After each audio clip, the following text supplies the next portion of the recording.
Selamat pagi anak-anak, Shalom. Anak-anak, kita jumpa lagi di hari ini pada pembelajaran yang berikut ya. Nah, sebelum kita mulai dengan pelajaran, anak-anak jangan lupa berdoa ya. Oke, kita mulai dengan pelajaran di hari ini.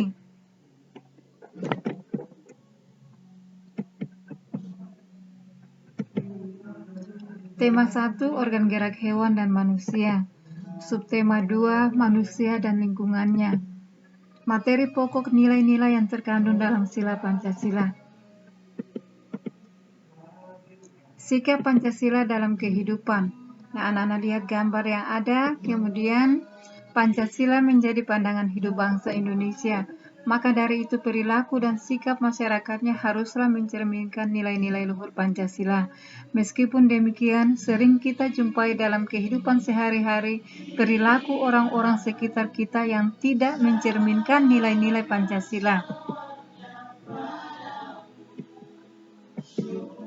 Contoh perilaku yang tidak mencerminkan nilai-nilai Pancasila. Ya, anak-anak lihat di sini perilaku yang tidak sesuai dengan nilai-nilai luhur Pancasila di lingkungan sekolah. Nah, walaupun kita hanya belajar dari rumah, tetapi ibu ambil contoh di sekolah ya.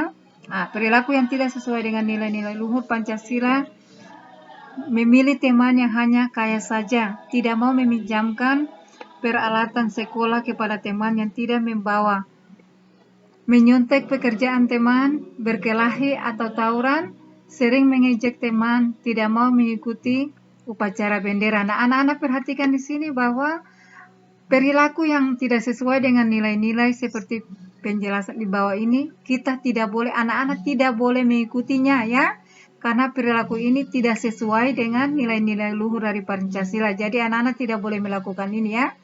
Oke anak-anak, kemudian lagi perilaku yang tidak sesuai dengan nilai-nilai luhur Pancasila ya, ketika kita berada di lingkungan rumah. Yang pertama, tidak melaksanakan ibadah sesuai dengan agamanya ya. Jadi anak-anak harus tetap beribadah ya. Yang ke gereja tetap ke gereja, yang ke masjid tetap harus ke masjid ya. Membantah orang tua, memaksakan kehendak kepada seluruh anggota keluarga. Ya, 4, tidak mau berbagi dengan anggota keluarga yang lain, tidak menghormati dan menghargai orang yang lebih tua, bermalas dan suka bohong. Nah, anak-anak perilaku yang seperti ini ya tidak sesuai dengan nilai-nilai luhur dari Pancasila. Jadi anak-anak tidak boleh mengikuti perilaku yang seperti ini ya. Kemudian kita lihat lagi perilaku yang tidak sesuai dengan nilai-nilai luhur Pancasila di dalam lingkungan masyarakat. Nah, contohnya tidak mau menjenguk tetangga yang sakit, tidak mau mengikuti kegiatan kerja bakti, ronda malam, mengganggu tetangga yang akan beribadah, sombong dan suka pamer kekayaan, suka memfitnah tetangga, mengganggu ketenangan warga. Nah, anak-anak, perilaku yang seperti ini ya, tidak sesuai dengan nilai-nilai luhur dari Pancasila ya. Jadi anak-anak tidak boleh mengikuti perilaku-perilaku seperti begini ya anak-anak ya. Nah, kita perhatikan lagi di sini bahwa kita sama-sama mengamati. Nah, di sini anak-anak ada 8 gambar ya. Ada 8 gambar yang nantinya anak-anak lihat di sini. Nah, berilah tanda centang ya, tanda centang pada gambar yang menunjukkan perilaku yang sesuai dengan nilai-nilai Pancasila ya. Nanti kalau sesuai dengan nilai-nilai Pancasila ya, anak-anak taruh centang yang ada di kolom-kolom sini ya. Nah, kemudian berilah tanda centang ya, tanda X ya, tanda X pada gambar yang menunjukkan perilaku yang tidak sesuai dengan nilai-nilai dari Pancasila. Oke anak-anak ya. Nah, nanti anak-anak kerja yang ini. Kemudian lagi fungsi Pancasila dalam kehidupan bangsa Indonesia. Pancasila sebagai ideologi negara. Pancasila berasal dari bahasa Sanskerta, yaitu panca yang berarti 5 dan sila yang berarti dasar. Pancasila berarti 5 dasar atau 5 asas yang menjadi dasar negara Republik Indonesia. Kedua, Pancasila sebagai dasar negara. Pancasila sebagai dasar negara mengandung arti bahwa Pancasila digunakan sebagai dasar fundament untuk mengatur pemerintah negara atau sebagai dasar untuk mengatur penyelenggaraan negara. Yang ketiga, Pancasila sebagai pandangan hidup bangsa. Pancasila dalam pengertian ini sering disebut juga sebagai pegangan hidup, pedoman hidup, petunjuk hidup, dan jalan hidup. Sebagai pandangan hidup bangsa, Pancasila berfungsi sebagai pedoman atau petunjuk dalam kehidupan sehari-hari.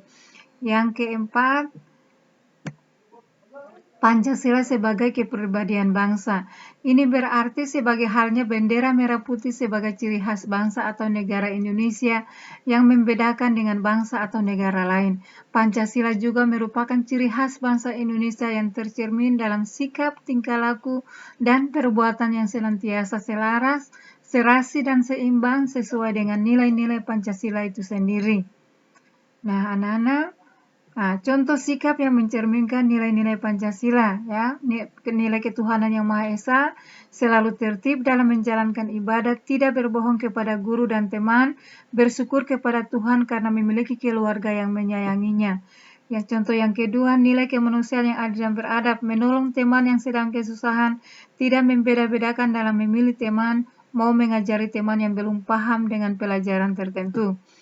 Nilai kemanusiaan, nilai persatuan Indonesia, mengikuti upacara bendera dengan tertib, bergotong royong membersihkan lingkungan sekolah, tidak berkelahi sesama teman ataupun orang lain. Yang keempat, nilai kerakyatan yang dipimpin oleh hikmat kebijaksanaan dalam permusyawaratan perwakilan. Membiasakan diri bermusyawarah dengan teman-teman dalam menyelesaikan masalah, berani mengemukakan pendapat di depan kelas, melaksanakan segala aturan dan keputusan bersama dengan ikhlas dan bertanggung jawab. Terus yang kelima, nilai keadilan sosial bagi seluruh rakyat Indonesia. Berlaku adil kepada siapapun. Seorang ibu tidak boleh pilih kasih dalam membelikan mainan anaknya. Seorang guru memberikan pujian kepada siswa yang rajin dan memberi nasihat kepada siswa yang malas. Nah, anak-anak kita lihat lagi di sini bahwa anak-anak kita berlatih ya.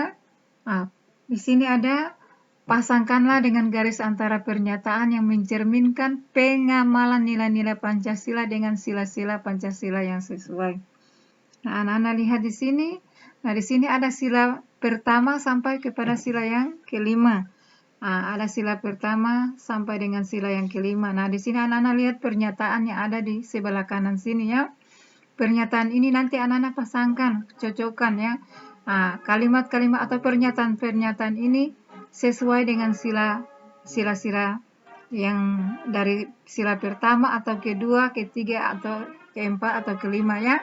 Begitu seperti menggunakan hak pilih dalam pemilu. Sampai kepada pernyataan yang di bawah ini, kemudian nanti anak-anak ya pasangkan dengan garis saja ya. Dapat di sila yang keberapa, kedua, pertama, kedua, ketiga, empat atau yang kelima. Ya anak-anak ya. Nah, anak-anak sampai di sini dulu ya pelajaran kita di hari ini. Selamat siang, shalom.